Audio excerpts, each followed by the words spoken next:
नमस्कार मित्रों। आशा है कि आप सब ठीक होंगे, मस्त होंगे, तंदुरुस्त होंगे। मित्रों,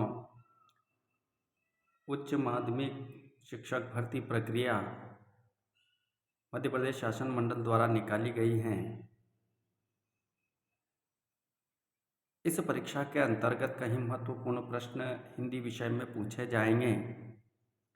ऐसे विषयों पर चर्चा के लिए मैं फिर से आपके सामने हाजिर हूँ। मित्रों, जो भी जानकारी मैं आपको दूंगा निश्चित रूप से परीक्षा उपयोगी ही रहेगी और आशा है कि आप इस वीडियो को ज़्यादा से ज़्यादा देखिए, लाइक करिए।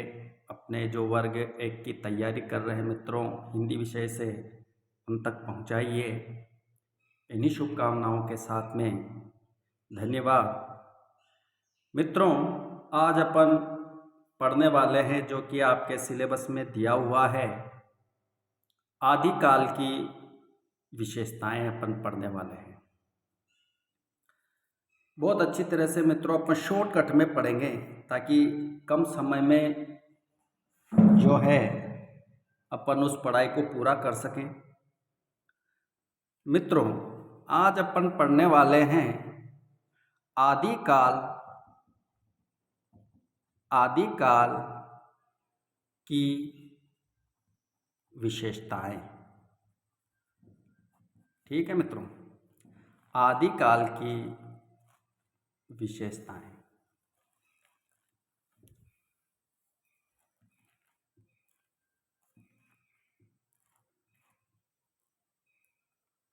तो मित्रों, आदिकाल की विशेषताएं पढ़ने वाले हैं और कॉफ़ी पेन लेकर के बैठिए।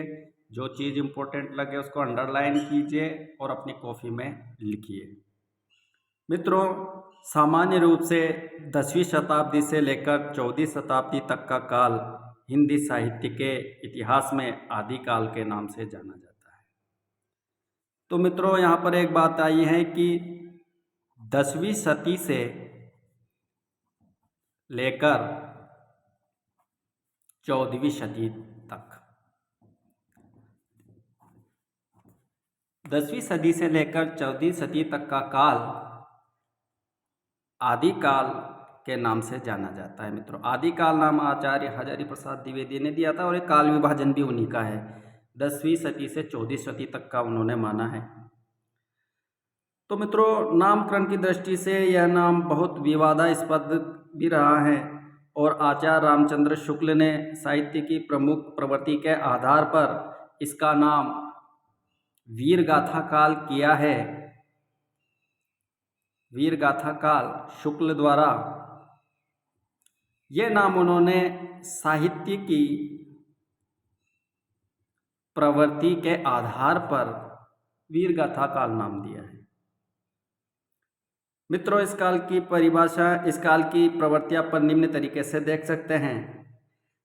तो पहली विशेषता इस काल की है कि वीरों की गाथाएं। पहली विशेषता है वीरों की गाथाएं।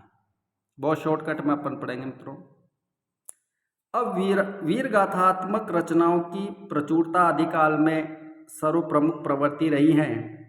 तो इस काल के कवियों ने वीरों की गाथाएं लिखी, वह अद्भुत है। पृथ्वीराज रासों में कवि चंद्रबरदाई ने पृथ्वीराज चौहान की वीरता, शौर्य, पराक्रम का विस्तार से वर्णन किया है। तो इस प्रकार खुमान रासो, परमाल रासो, बिसलदेव रासो, इन सभी ग्रंथों में वीरों की गाथाएं वर्णित हैं। तो मित्रों, पहली विशेषता हो जाती है कि इस काल के कवियों ने वीरों की जो गाथाएं लिखी है, या इस काल के कवियों ने वीर गाथात्मक ग्रंथ लिखे हैं, इसलिए इसे वीर गाथा काल कहा जाता है।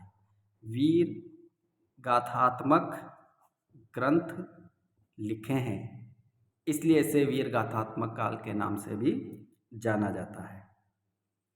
तो मित्रों, ये तो सर्वसाधारण है कि बहुत अच्छी बात है कि इस काल में वीर रस से संबंधित रचनाएं लिखी गई हैं, इसलिए इस काल को वीर गाथात्मक काल कहा जाता है। दूसरी विशेषता आती है मित्रों उसकी युद्धों का सजीव वर्णन। युद्धों का सजीव वर्णन। तो मित्रों, इस काल की दूसरी विशेषता आ जाती है युद्धों का सजीव वर्णन। आदिकाल युद्धों के सजीव एवं उत्साहपूर्वक वर्णन की दृष्टि से अत्यंत उच्च कोटि का काल है। इस काल में युद्धों का ऐसा सजीव वर्णन किया गया है कि पाठक दंग रह जाता है।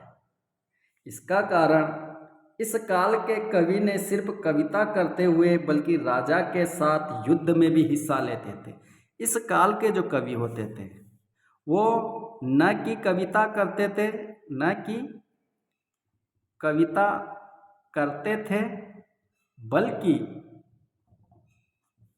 बल्कि राजाओं के साथ युद्ध भी करते थे, युद्ध भी करते थे।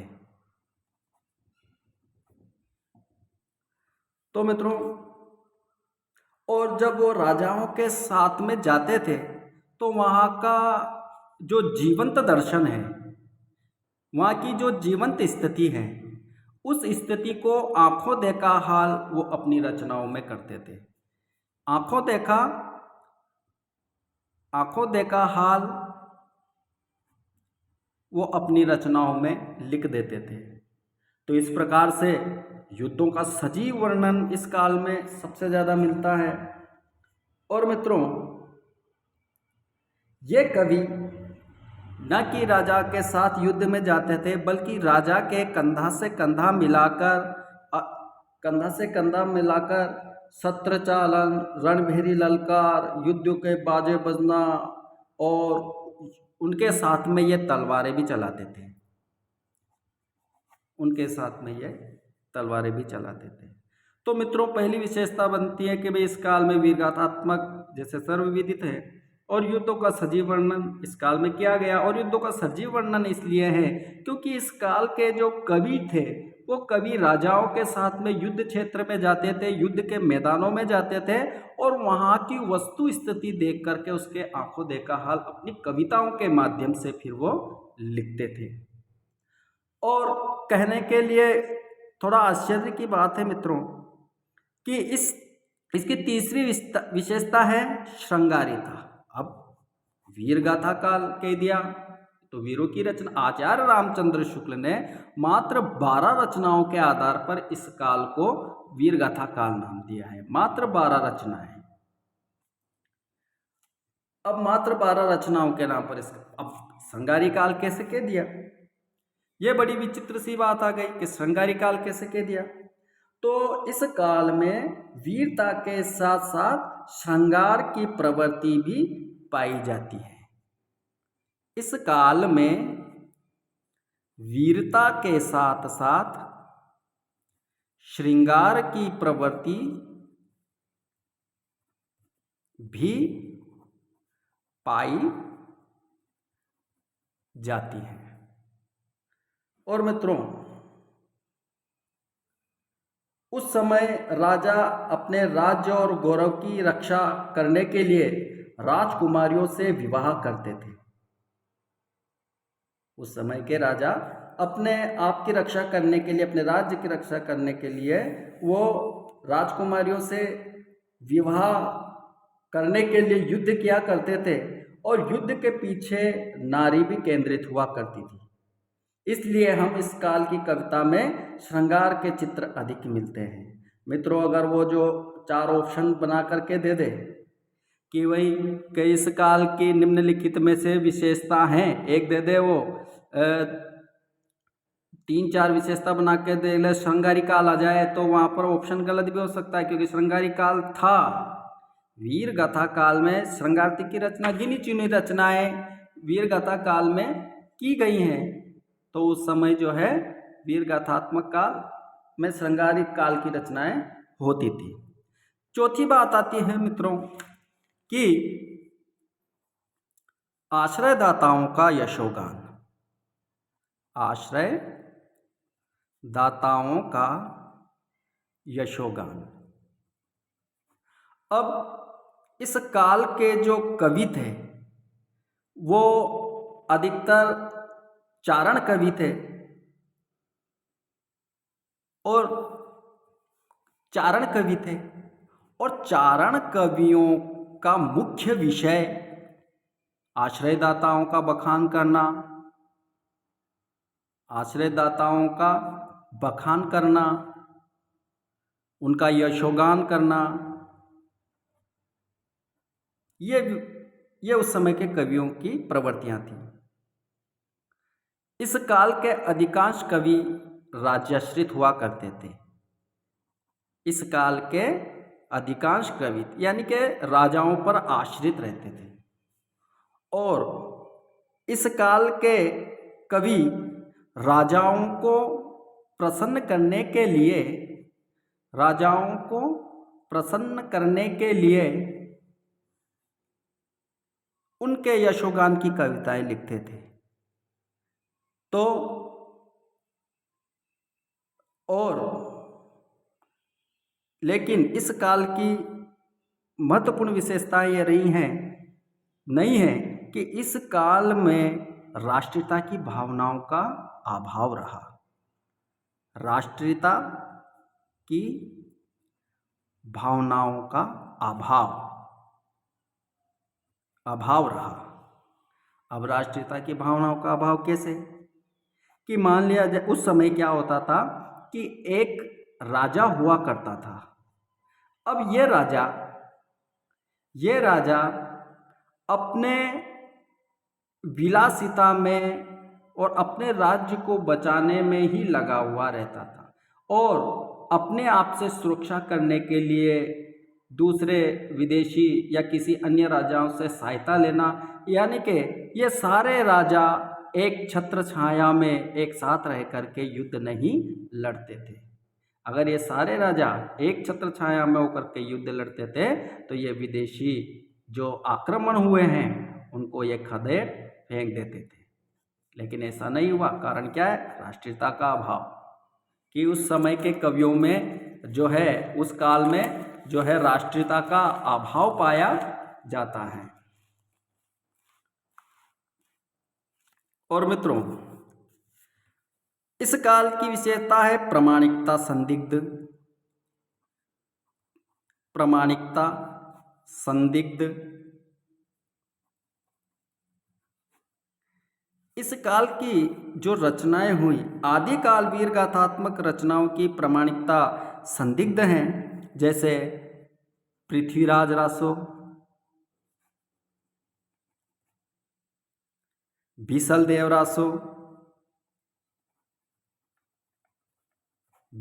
रासो, परमाल रासो,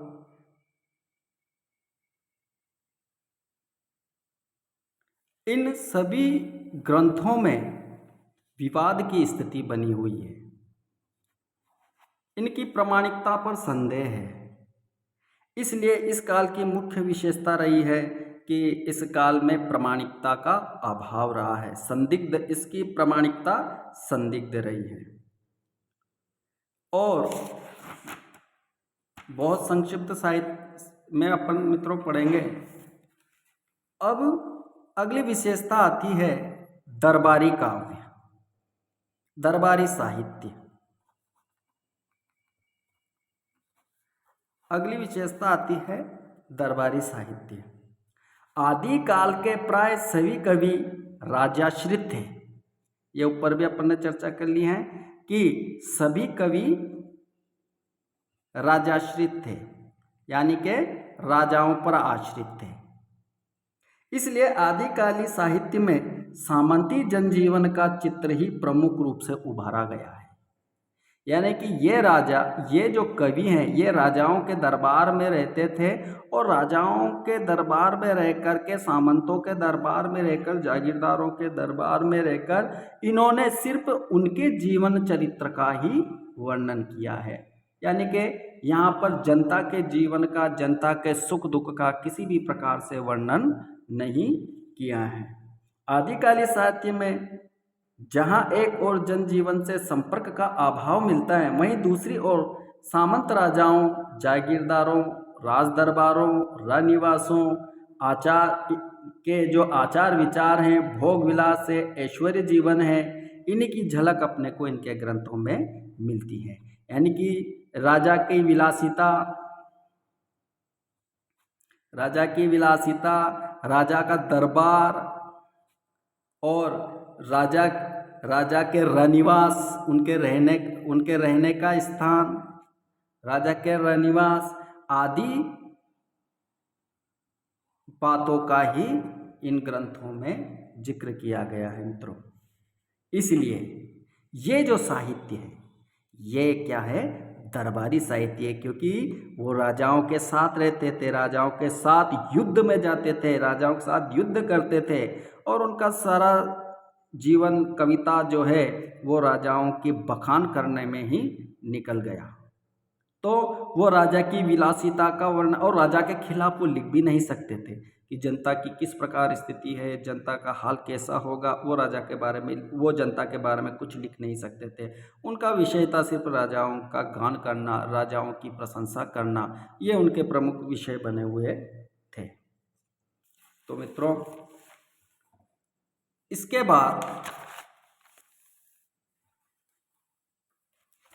बाद आता है भाषा। अगली विशेषता आती है भाषा।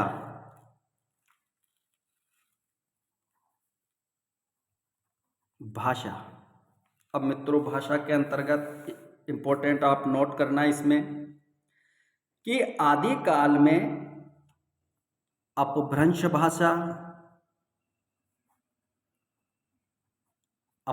भाषा, डिंगल भाषा, खड़ी बोली,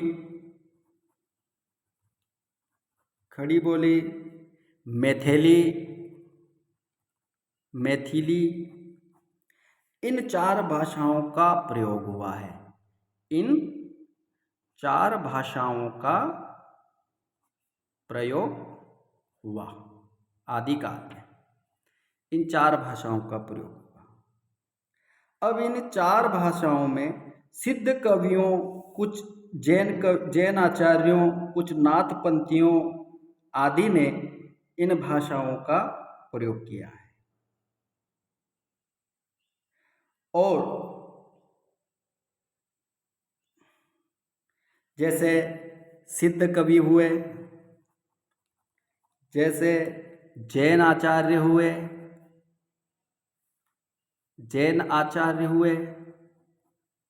जैसे नाथपंथी हुए, जैसे विद्यापति हुए, इन्होंने आदिकाल में जो है अपभ्रंश भाषा का प्रयोग किया है। और मित्रों, रासो साहित्य जो है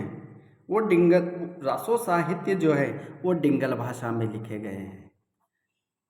इस काल में रासो साहित्य डिंगल भाषा में लिखे गए हैं। और विद्यापति की पदावली में मैथिली भाषा का प्रयोग किया है। विद्यापति ने अपनी पदावली में मैथिली भाषा का प्रयोग किया है। तो मित्रों, इस काल में ध्यान रखें कि मेन टर्न पॉइंट यही है कि भाषा उस काल की अपभ्रंश भाषा, डिंगल भाषा, खड़ी बोली, मैथिली, इन 4 भाषाओं का प्रयोग अधिकतर उस समय में किया गया है। और अपभ्रंश में सिद्ध कवि, जैनाचार्य, नाथपंथी और विद्यापति, इन लोगों ने जो है अपभ्रंश भाषा का प्रयोग किया है। रासो साहित्य डिंगल भाषा में लिखा गया है और विद्यापति की पदावली मैथिली भाषा में लिखी गई है। उसके बाद शैली,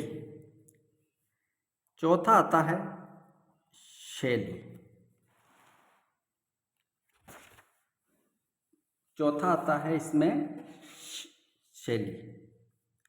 अब काव्य शैली की दृष्टि से आदिकाल में 3 काव्य शैलियाँ पाई जाती हैं। 3 काव्य शैलियाँ पाई जाती हैं। पहली आती है प्रबंध शैली। पहली आती है प्रबंध शैली, दूसरी आती है मुक्तक शैली और तीसरी आती है गीत शैली।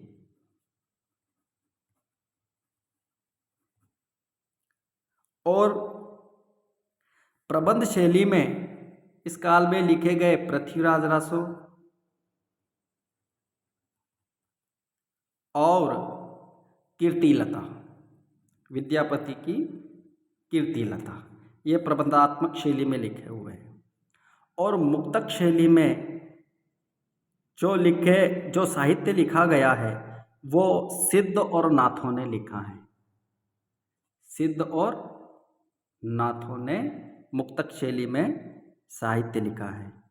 इसके बाद विद्यापति के पदों में गीत शैली का प्रयोग हुआ है। विद्यापति के पदों में गीत शैली का प्रयोग हुआ है।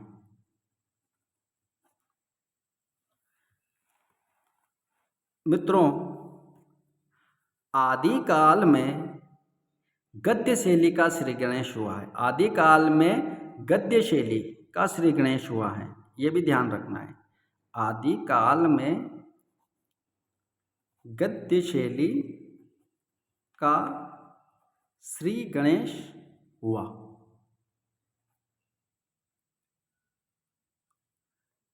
तो मित्रों, जैसे उक्ति व्यक्ति प्रकरण,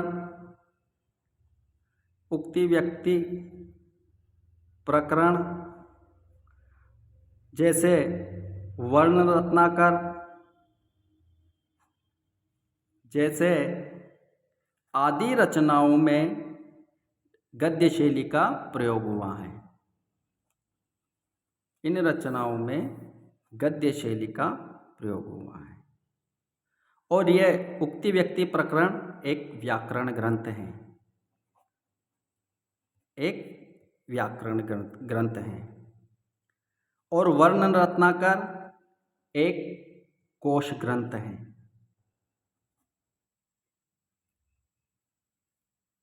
वर्ण रत्नाकर एक कोश ग्रंथ है। और इसकी रचना जो है वर्ण रत्नाकर की रचना ज्योतिश्वर ठाकुर ने की। तो इस प्रकार से आदिकाल में जो शैली लिखी गई वो 3 प्रकार की शैलियाँ मिलती हैं। एक तो प्रबंधात्मक शैली, एक मुक्तक शैली, एक गीत शैली, ये 3 शैली मिलती है। और आदिकाल में गद्य शैली का भी श्री गणेश हुआ है, क्योंकि उक्ति व्यक्ति प्रकरण एक व्याकरण ग्रंथ है तो ये भी गद्य में लिखा हुआ है। और वर्ण रत्नाकर एक कोश ग्रंथ है तो ये भी गद्य में लिखा हुआ है। अब इस काल की और जो प्रबंध रचनाएं हैं, इस काल की और जो प्रबंध रचनाएं हैं, मैं आपको एक बार फिर याद दिला देता हूँ। पृथ्वीराज रासो, इसके बाद में खुमान रासो, हम्मीर रासो,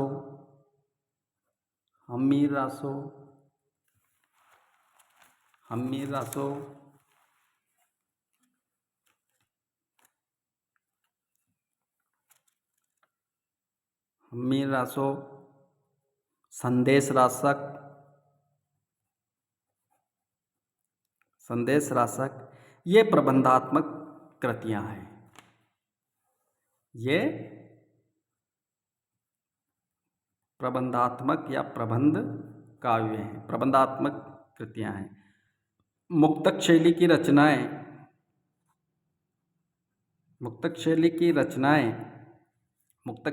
रचनाएं जो हैं भिसलदेव रासो, और परमाल रासो और उपदेश रसायन, विद्यापति की पदावली,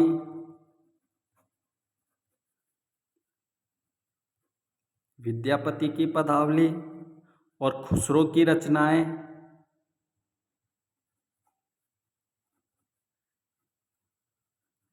ये मुक्तक शैली की रचनाएं हैं। इसके अतिरिक्त गद्य साहित्य, आदिकाल का गद्य साहित्य, आदिकाल का गद्य साहित्य में वो रचनाएं आती हैं गद्य की लिखी हुई, कुवलयमाला, कुवलयमाला कथा, इसको लिखा था उद्योतन सूरि ने, उद्योतन सूरि ने। इसके बाद आती है राउलवेल, इसके रचनाकार हैं रोड़ा कवि। इसके बाद उक्ति व्यक्ति प्रकरण, उक्ति व्यक्ति प्रकरण, जो कि यह एक व्याकरण ग्रंथ है, इसको लिखा था दामोदर कवि ने। उसके बाद वर्ण रत्नाकर, जो पहले पढ़ चुके, यह कोश ग्रंथ हैं, इसको लिखा था ज्योतिश्वर ठाकुर ने।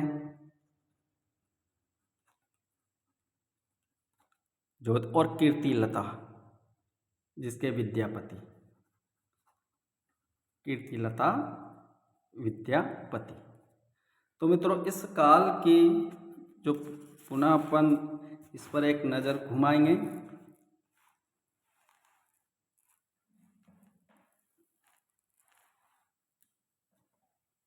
इस काल की भाषा अपभ्रंश, डिंगल और खड़ी बोली, मैथिली, ये 4 भाषाएं हुई हैं। और इन चारों भाषाओं में सिद्ध कवि, जैन आचार्य, नाथपंथी, विद्यापति ने इन चारों भाषाओं का प्रयोग किया है। नाथपंथी की रचनाएं अपभ्रंश भाषा में लिखी हैं और रासो साहित्य जो लिखा गया है वो डिंगल भाषा में लिखा गया है। और इस काल में जो है 3 प्रकार की शैलियाँ पाई जाती हैं। इस काल में 3 प्रकार की शैलियाँ पाई जाती है, प्रबंध शैली, मुक्तक शैली, गीत शैली। और आदिकाल में गद्य का श्री गणेश हुआ है, जिसकी गद्यकालीन रचनाएं जो गद्य में लिखी गई है, उक्ति व्यक्ति प्रकरण एक व्याकरण ग्रंथ है, वर्ण रत्नाकर एक क्रोश ग्रंथ है। और इस काल के जो है यह गद्य साहित्य है। इसके बाद आता है मित्रों